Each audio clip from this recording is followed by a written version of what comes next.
Hello there, this is Matt once again. Welcome back to another video. There's another paid request, this time for Manuel. Thank you so much for that. And for those interested in requesting any type of videos, topics, reactions, commenters, reviews, what have you, feel free to send it either directly to my PayPal or join my Patreon. Both links are down below in the info box. Now, this is for the 2014 film Guardians of the Galaxy.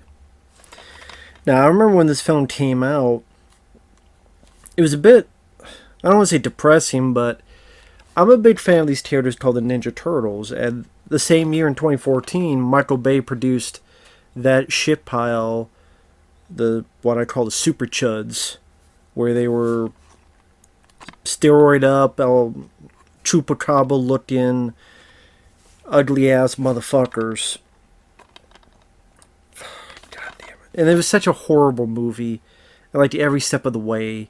And in the same year this comes out, I'm sitting there going, you made a raccoon and a tree, a plant, more likable, interesting as characters than the fucking Ninja Turtles. Because at least James Gunn knew a bit what he was doing. He's a bit more capable than the guy who directed. He was just I don't know, a tool to be used for the bullshit of that movie. But this is still a good, fun film. I still enjoy it. Still held up. I know people think I just hate every Marvel film. That was not the case for a while. From 2008 to, and then like 10 years, quite a few of them, from Iron Man and Thor and this movie and the Captain America films, I did like or enjoy or have fun with. And the sad thing is, before I get to the movie itself, this started an annoying trend with Marvel where they saw the success of this film, like a big surprise success. Like they hoped and figured that even Iron Man, Captain America, like the big Marvel names would be a hit. Guardians of the Galaxy was kind of a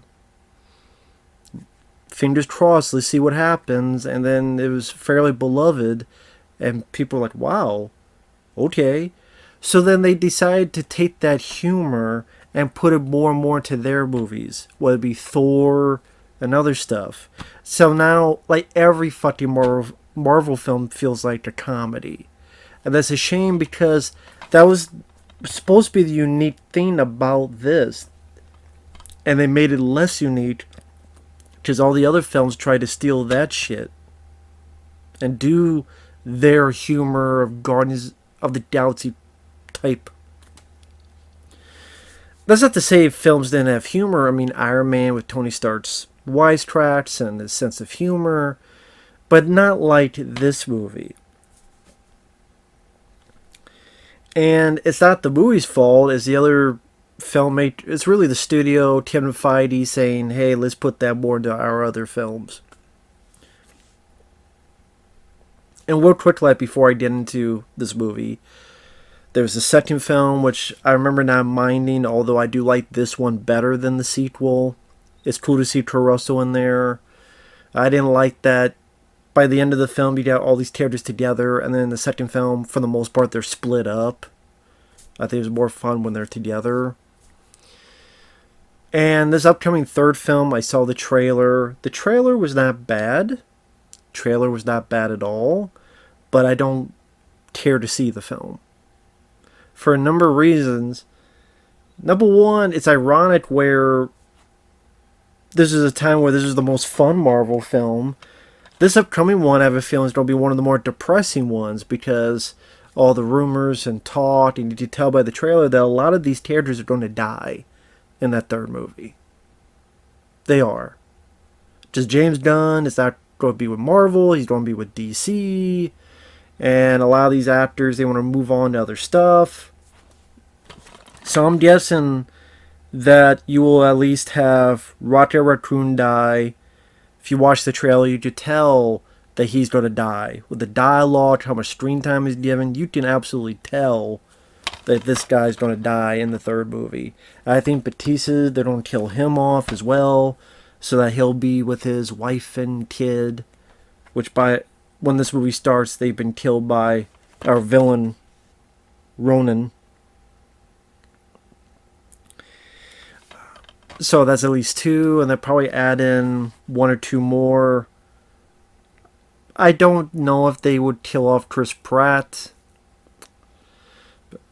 I think they might at least keep him alive, and maybe Zoe Saldaña, because her terror had just died in like the previous or so, and then she's just come back. So I don't know. Maybe the other one, the blue one, was a Gamora. Maybe they'll kill her off. Anyway, it seems like a lot of characters are going to be killed off in that third film. And it's kind of weird in the way this whole story's come about. I don't think this series has been able to reach its potential. And that's the sad thing. You look at the title, The Guardians of the Galaxy. And this movie starting off on a promising note. What happens in the sequel? Well, it's pretty much dealing with Chris Pratt's dad. And there you go. I mean, that's really the big gist of it. Then they go to, Infinity War. Chris Pratt sees Zoe Saldaña die.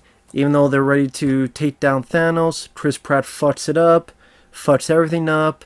And there's really no talk about that. Maybe they're saving it for the third film. Maybe they'll just forget it and not pay attention to it. But that's why they made a joke in Endgame where Chris Pratt got kicked in the balls. And that's pretty much it. Then in Thor, Love and Blunder, they're there for like 5 minutes to wait for Thor and his lazy ass to go do his thing. And now Thor will become the comedy. That's what I mean. As the Guardians of the Galaxy, you really didn't get to see them. Like, that title and the promise of this is, okay, so many adventures and things that we're going to do. And it just feels like their potential has not been reached. Especially now you don't have this last movie. You look at what have they really done in the big scheme of things. What have they really done, the Guardians of the Galaxy? That's just, I know that sounds stupid. I don't know how else to word it. With that said, I do think this is the best so far they've done of these characters. Fuck what they did with them in Avengers, Endgame, Infinity War. Those films sucked, in my opinion, anyway. Fuck Infinity War and fuck Endgame. Never liked those goddamn movies. I always thought they sucked balls. And fuck the new Thor film. I already said how much that sucked balls. But I don't think this sucks. I do think the cast worked well together, whether it be Chris Pratt, Zoe Saldaña, Bradley Cooper as the voice of Rocket Raccoon, Dave Bautista even. It was great to see Michael Rooker in there, who definitely also stole the show in the second film. He was definitely, I would probably say him and Caruso were the best parts of the second film. You also got Glenn Close in the movie. You got Benicio del Toro. Pretty good cast. And this also started that sort of usage of, well, I don't know, started, but that older 70s, 80s music being part of the soundtrack. You definitely saw more of that in both trailers and the Marvel movies themselves and even non-Marvel films. Because, again, how popular that was, people try to latch onto it, and sadly, like anything, they melt you dry, so what once was charming becomes a bit annoying. But this film, like I was compared with that Michael Bay produced bullshit, like that movie, the Ninja Turtles are not even characters, they're beyond one-dimensional, they look fugly, they look like they need to be put in a furnace and be up in smoke. They look like they got gangbanged butt-fucked by that fucking albino creature in Alien Resurrection, along with Shrek and a fucking Goomba from Mario Brothers, and they had a gangbang, and these four I don't know what the fuck I call them, hemorrhoids.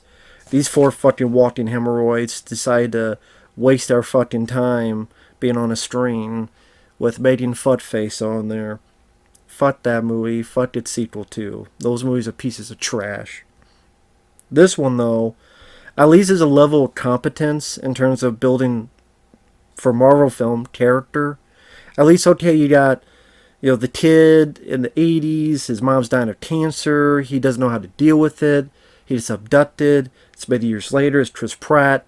You can definitely tell there's a little bit of a Jack Burton feel to Chris Pratt's character, which is probably one of the reasons why they made him have Kurt Russell as the dad in the second movie, which is a good choice. I mean, literally, there's a point where after he's getting this item and it's playing the song from his Walkman, "Come and get your love, come and get your love." You got, was it Djimon Hounsou, I believe his name, from Amistad. And Chris Pratt's like, "Oh, I'm Star-Lord." And the other guy goes, "Who?" That absolutely reminds me of Jack Burton. "Who?" "Jack Burton. Me." And Jack Burton says, "What the hell?" But at least in here, this Chris Pratt is at least seeming a capable character. I mean, he actually can be more than just a bumbler. Which later on, it felt like he got more and more of a bumbling idiot, especially in those Avengers movies that they were featured in. Here you show that he's capable. He has a little bit of a Han Solo swagger to him. Whether it be being a good shot and getting to his ship, and later on in some of the other action scenes, he does seem capable. It doesn't seem like a fool as much as getting later on in other movies. And some of the sense of humor is fun. Like when he gets back on the ship and he forgets they had a girl there. "Oh, I forgot you were here." That he was doing the horizontal tangle with. John C. Reilly from Step Brothers and other movies, he makes an appearance here. We're introduced to Gamora and Rocket and Groot. I think having the 5 of them was good enough. You did not need that stupid lady with the antenna, where the fuck she was, that feels things, or where the hell the deal is. You didn't need her. I think 5 is a good enough team. You did not need more. That's just me. And the way they interacted with each other, and the way you did little snippets of the characters, like when Rocky gets drunk and he tells about how would you feel if you were torn apart and put back together. Which is sad. Alright. Let's wait. Sorry about that. I was saying, which is sad, that a damn Rocket Raccoon deal has more emotion. They did in the same year they did Ninja Turtles movie, and it was jack shit. And as I said, each one had their moments, whether it be Dave Bautista taking things too literally. So he sees this and he's like, "Why would I put a finger to someone's throat?" No, that's not how it is. Whether it be, there's nice images. I like the idea of them going to this place for this meeting as this big celestial head. So it kind of gives a bit of a world building quality to the movie. At this time, because we have been centered mainly on Earth, other than Thor, it was nice to see a bit of more of the expansive world and universe that this Marvel cinematic universe took place in. And like all the elements fairly worked well. Michael Rooker from Henry Portrait of a Serial Killer and Cliffhanger as the, you'd call surrogate dad, stepdad of Chris Pratt's character. He worked rather well in the film, and again, even better in the second movie. Really, one of the few things I could complain about is the villain is pretty lame. I don't give a shit about Ronan. I think that's his name. You probably can't see, but yeah, this guy here, the villain, I didn't give a rat's ass about. But with that said, I enjoyed the set pieces, them being in the prison and how they get out of it, and maybe kind of want to see a alien prison movie. Like all the different creatures and creativity you get, and have like a prison movie set in space, set in this type of environment. I think that could make an interesting backdrop for an action movie just all on its own.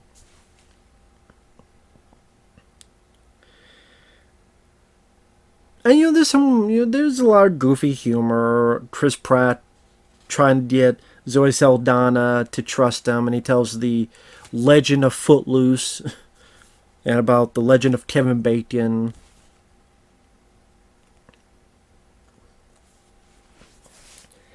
And like I said, the characters did their moments to shine, even in the finale. Like, each character gets a moment to shine, whether it be Dave Bautista gets to tit some ass, Groot, that one moment where he puts his arm out and he kills, like, I don't know, 15 people, swinging them back and forth to clear the way. Rocket Raccoon gets a lot of moments to shine, like when he's piloting the ships.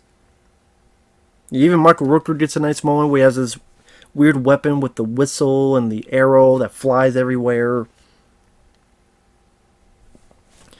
Like I said, it's one of those things that felt at the time fresh and fun and charming, whether it be the usage of the old music, which had a purpose in this because it was relating to one of the last remnants he had of his former life.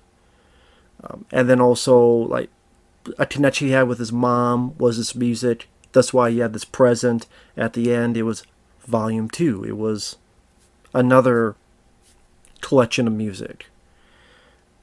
And you understand, okay, that was the connection he had with his mom, was this Walkman.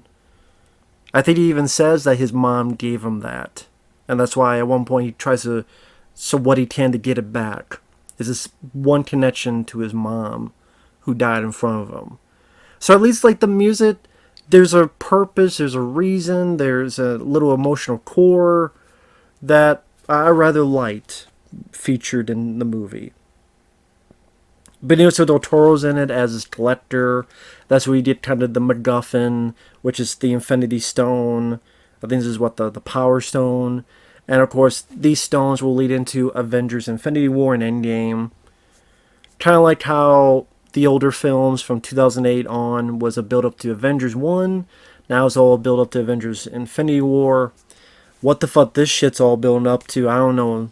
Big old pile of goddamn trash. So it's building up to. Even the finale, I like the last line that Chris Pratt says to the villain. You said yourself, bitch. We're the Guardians of the Galaxy. I thought that was a pretty badass, fun line by Chris Pratt. I think Chris Pratt does have a good charisma. He's very charismatic quality to him. I don't love every movie he's in. The Tomorrow War was there. I didn't love that movie, though. It was there. I've seen much worse movies. I didn't hate the film. I didn't love the film like other people did, but I didn't hate the film. I know he's the new voice of the Mario in the new Mario Brothers movie, which I don't know how I feel about that, because the trailer made it seem like Mario was fumbling around and fucking everything up, and like the princess had to save him. We'll see what happens there. But yeah, the action scenes were entertaining. The movie went at a good pace. The characters were likable, and they worked well together. And there was a nice introduction to these characters. And I just truthfully just say, maybe you only needed one film with these guys. But I know a lot would disagree. Like I said, it's kind of sad, and it's not the film's fault, but it's sad that you looked at the full picture now. What was it? Almost 9 years, because we're coming to 2023. Almost 9 years ago. It's sad that Marvel just decided to take the idea of using the older music and the idea of the humor, like the way it's amplified, and just put into various other Marvel projects, so it makes it feel less special and unique. Like this, that should have just been reserved for this franchise, so that it's unique from the pack. But now every Marvel film feels the same and seems the same. And like I said, then the third film seems like, weirdly enough, it knows that, so now it's going to go opposite and be depressing. Which we're like, this is the... How do you describe it here?